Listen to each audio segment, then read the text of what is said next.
ये है ना, इसको प्रॉफिटेबल किया जा सकता है। इसमें आप देखें 360 जहाज हैं टर्किश एयरलाइन के पास और उनका 7000 स्टाफ है। आपके पास 30 जहाज नहीं है, आपका 15000 से ज़्यादा स्टाफ है, तो आपकी फिजिबिलिटी नहीं बनती है ना, वो वायबल नहीं है।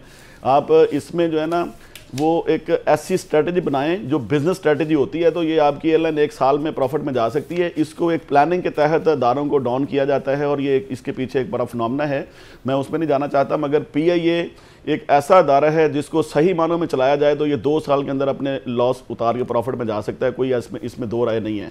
प्राइवेट करने के अंदर ये होता है कि किकबैक्स और ये इंटरेस्ट और सारी चीज़ें वो पाकिस्तान के अंदर शामिल है, इंटरनेशनली ऐसा नहीं होता। वो अपने मुल्क के इंटरेस्ट में काम करते हैं, हम अपनी जाती इंटरेस्ट में काम करते हैं। तो ये एक बड़ा एक बेसिक डिफरेंस है इंटरनेशनली आप जब इसको कंपेयर करते हैं। यहाँ किकबैक्स की बुनियाद पे सारी डील्स होती हैं, वहाँ पे किसी किकबैक की बुनियाद पे डील नहीं होती है। अब देखें पानी बिजली गैस, अभी डॉक्टर साहब ने एक बात की, मैं उससे इत्तेफाक करता हूँ कि पानी बिजली गैस नेसेसिटीज़ हैं, ये हुकूमत के पास होनी चाहिए, ये प्राइवेटाइज कर दी गई हैं।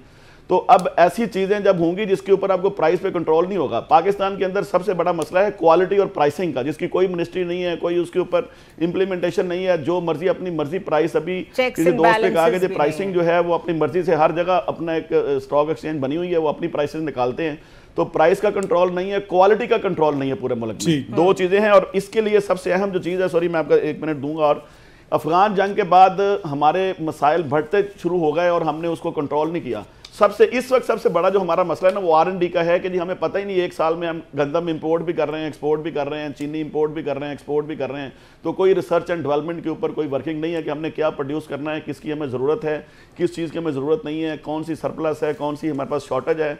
जिस वक्त जो है ना फूड इन्फ्लेशन आपका 48.6% है, तो आपके पास R&D है ही नहीं। सबसे पहले हमें प्रैक्टिकली उसको मुतहरक करना पड़ेगा कि हमारी डिमांड्स क्या हैं, हमारी रिक्वायरमेंट्स क्या हैं, हमें प्रोड्यूस क्या करना है इंडस्ट्री में और एग्रीकल्चर में, जो आपका 22% है जिसपे 1% टैक्स पे चला गया है। जो हाई राइज बिल्डिंग की तरफ जाना चाहिए, बजाय इसके कि हम जो लैंड माफिया और ज़मीनें सारी कवर कर रहे हैं, एग्रीकल्चर का वो सारा सिस्टम आ रहा है। हमें पॉलिसी बना देनी चाहिए कि ये आप बड़े बड़े घरों का कॉन्सेप्ट खत्म करें और कराची की तरफ हाई राइज बिल्डिंग के ऊपर जाएं, ये माफियाज को कंट्रोल करें और ये सिस्टम के अंदर बड़ी मेजर जो है ना वो इसके ऊपर क्लैरिफाइड होना चाहिए और बड़ी स्पेसिफिक इसके ऊपर लेजिस्लेशन होनी चाहिए कि ये चीज़ें किस तरह करनी है और बड़ी क्लैरिटी होनी चाहिए। हमारे यहाँ क्लैरिटी नहीं होती, कोई भी कानून बनता है उसके अंदर एम्बिग्विटीज, उसके अंदर लूप होल रख दिए जाते हैं। ठीक है। और सबसे बड़ी जो क्लियर पॉलिसीज नहीं बनती हैं।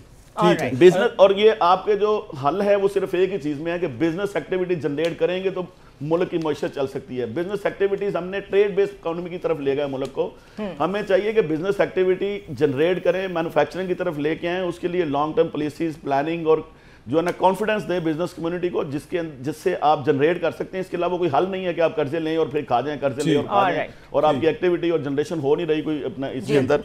तो ये सबसे जो एक आखिरी बात मैं इसमें ऐड करना चाहता हूं कि हमें एक्सपोर्ट इमरजेंसी पॉलिसी अनाउंस करनी पड़ेगी कि हमें एक्सपोर्ट के ऊपर ऐसी जो हमारे पास अवेलेबल सरप्लस प्रोडक्ट्स उसको कहाँ हम एक्सपोर्ट कर सकते हैं, उसके ऊपर हमें फौरी तौर पे ऐसा एक्शन लेना चाहिए कि हमें जो फॉरेन एक्सचेंज का इशू है उसकी मैनेजमेंट जरूरी है कि आप उसको किस तरह कंट्रोल करते हैं और उसमें आप ये इंपोर्ट को रिड्यूस करके और बिल्कुल मुल्क के अंदर अनारकी फैला के और प्राइसेस बढ़ा के और स्मगलिंग को फरोग दे के कोई पॉलिसी नहीं है, कोई सिस्टम नहीं है। आप एक एक्टिविटी जनरेट करें और उसके ऊपर कोई पॉलिसी और प्लानिंग बनाएं कि आप लीगली ये सारा कुछ करें। आपकी तो इस साल जो एक्सपोर्ट है वो 20 बिलियन से ऊपर जाती हुई नजर नहीं आती और आपका रेवेन्यू भी जो आपके टारगेट है उसका 60-70%